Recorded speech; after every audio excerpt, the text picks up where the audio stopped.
obligations, but leaks on private briefings to Congress should not be tolerated. Just one follow-up, please. How long will the oral briefings be off the table? Is this a permanent decision or just through the election? I'd refer you to ODNI, but they've been very clear that they'll fulfill their statutory obligation, but they will not participate in partisan leaking. Yes. Thanks, Kaylee. I have two for you on TikTok. The first is that China has said they're going to require TikTok's parent company to sign off, the government to obtain government sign off on any sale of its U.S. business. Is the White House willing to accept such a sale that's subject to Chinese approval?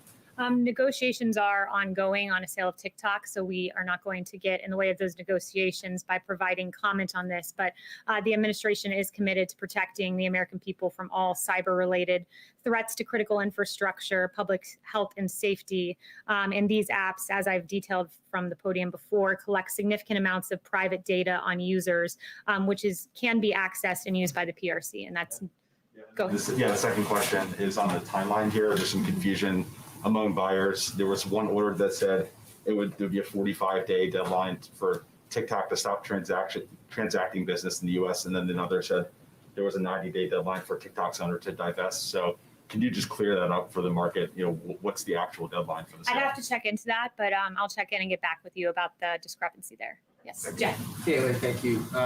Broadly, what does the president want to achieve by going to Kenosha tomorrow, and what is his or the White House's response to local and state leaders encouraging him not to come at this time? So two things. First, the president wants to visit hurting Americans. He shows up just like he showed up this weekend in Louisiana and Texas in response to Hurricane Laura. So he wants to show up in the city that's hurting. And also, I think it's just important to note that our federal response, look, in Kenosha and Minneapolis, there was violence on the streets. And literally within 24 hours, you saw a turnaround when federal officials came in. So I think highlighting that the federal government has done a lot in the way of using law and order to create peace, but showing up for hurting Americans is the primary concern.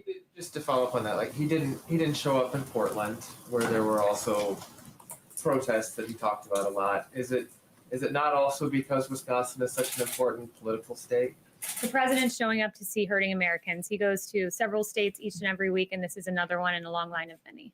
Yes. Coronavirus infections have now reached 6 million in the U.S., over 180,000 dead. Why was the president retweeting a report over the weekend that appeared to suggest the death toll was much lower than that? The president's...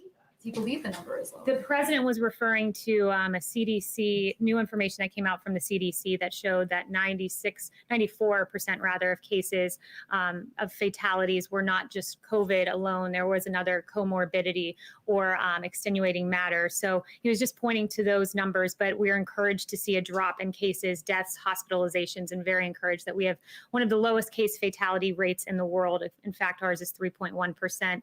EU and UK together is 10.5%.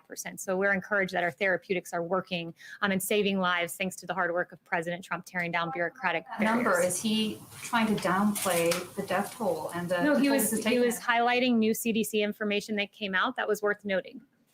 Yes. I want to ask you about one of the president's other tweets this weekend. He took a video or retweeted a video of a caravan of people driving into Portland with Trump and American flags flying. He called them great patriots. What about that image does the president see as patriotic? And ostensibly, you're talking about people going into a city in which they don't live, presumably to protect property they don't own.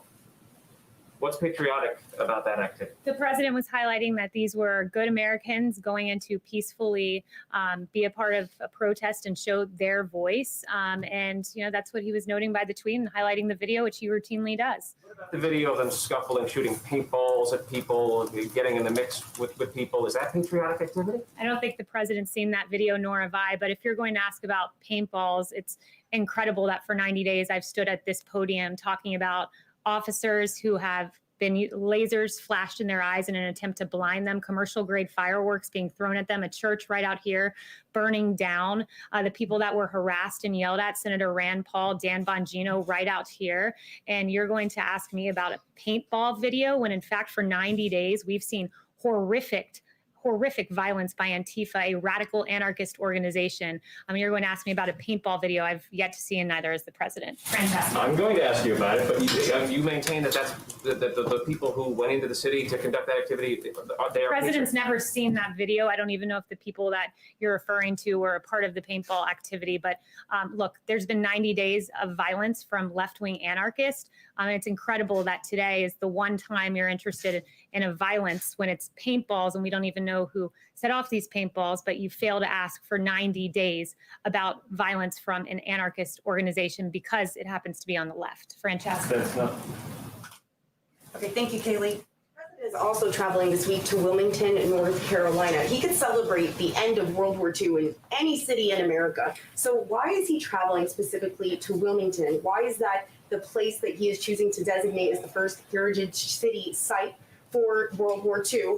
And is this related in any way to the fact that North Carolina is considered a must-win state for the president and the fact that absentee by mail voting starts this week on Friday? No, there's not a political purpose in this visit. This president's visiting it to commemorate a great site in American history. Yes. Specifically selected that. Yes. Kaylee, a federal judge in Georgia last week came the latest to rule against the administration denying citizenship to gay couples. The administration denying gay couples citizenship for their children born overseas by a surrogate. Yet the Justice Department continues to appeal these cases. How can the administration claim to be part of its LGBTQ record when it's litigating against these couples? Yeah, so that pertained to surrogacy, and it had nothing to do with the sexual orientation of the parents. And this administration and president will proudly stand on our record of achievements, like leading a global initiative to end the criminalization of homosexuality throughout the world, launching a plan to end the AIDS epidemic by 2030, and easing a ban on blood donations from gay and bisexual men. But the federal judge has ruled the interpretation of that law is not correct, and that there's statutory and constitutional concerns. Again, for anything further, I'd refer you to the State Department. Yes. What is the message of the White House to the people who are still protesting in the street in Belarus despite threats? Yeah, it's an important question, and we'll always stand on the side of freedom and democracy. We continue to follow the developments in Belarus closely, and we support international efforts to look independently into electoral irregularities, human rights abuses, and the government crackdown. And the massive number of Belarusians protesting peacefully makes clear that the government can no longer ignore the people's call for democracy. And Russia must also respect Belarus's sovereignty and the right of its people to elect their own leaders freely and fairly. Sorry, Yes. Thanks, Kaylee. The president at a campaign rally Friday night talked about the possibility, of declaring an insurrection over the rioting. Does he believe there's an insurrection going on? And if so, what's holding him back?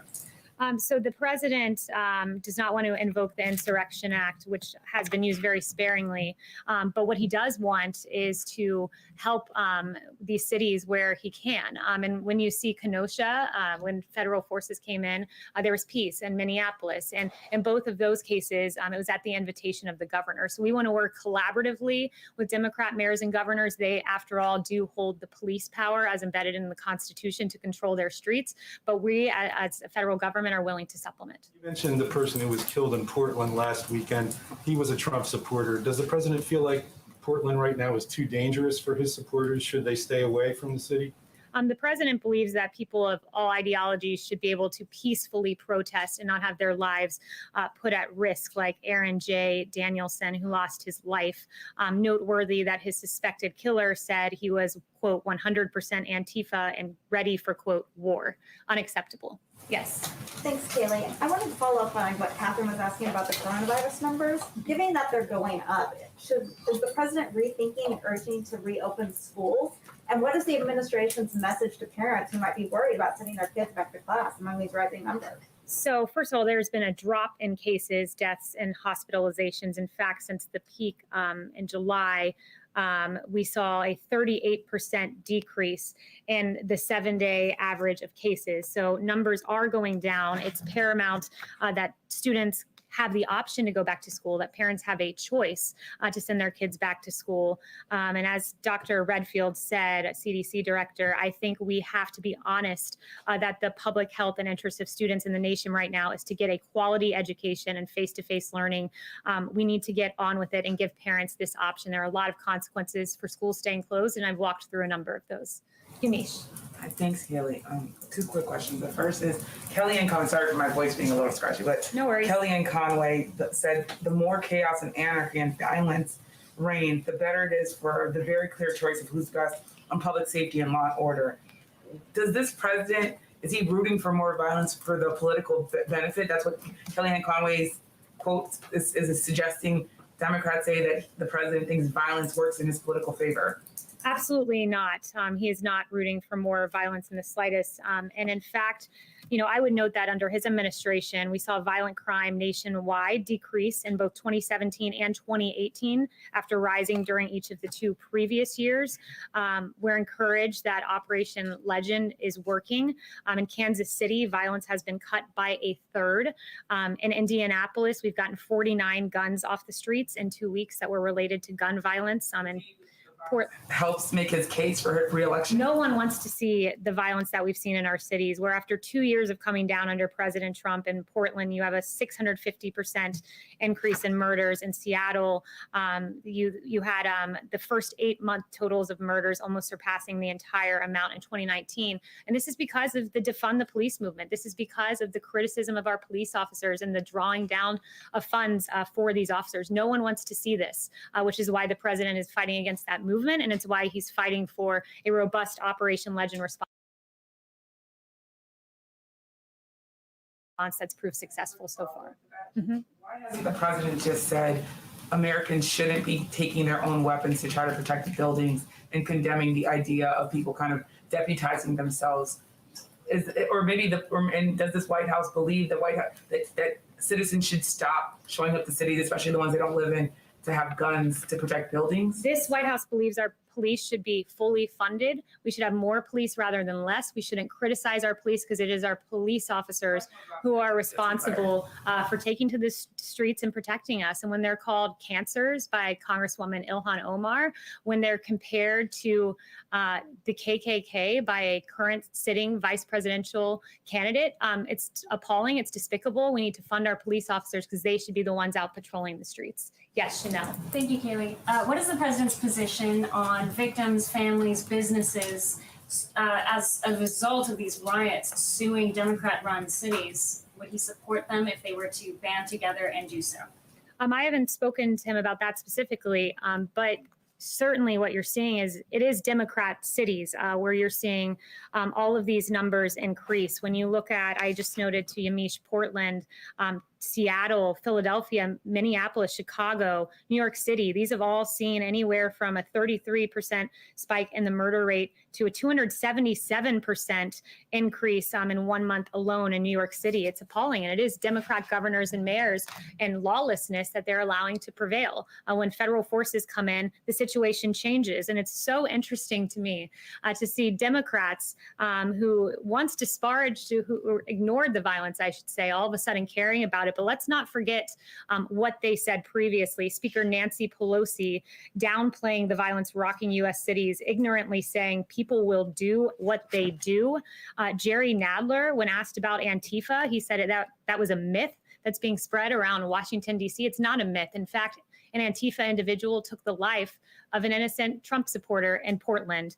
You have Rep. Ayanna Pressley saying that she wanted unrest in the streets. Chris Cuomo saying, show me where it says protesters are supposed to be peaceful. I'll give you an idea, Chris, it's the Constitution.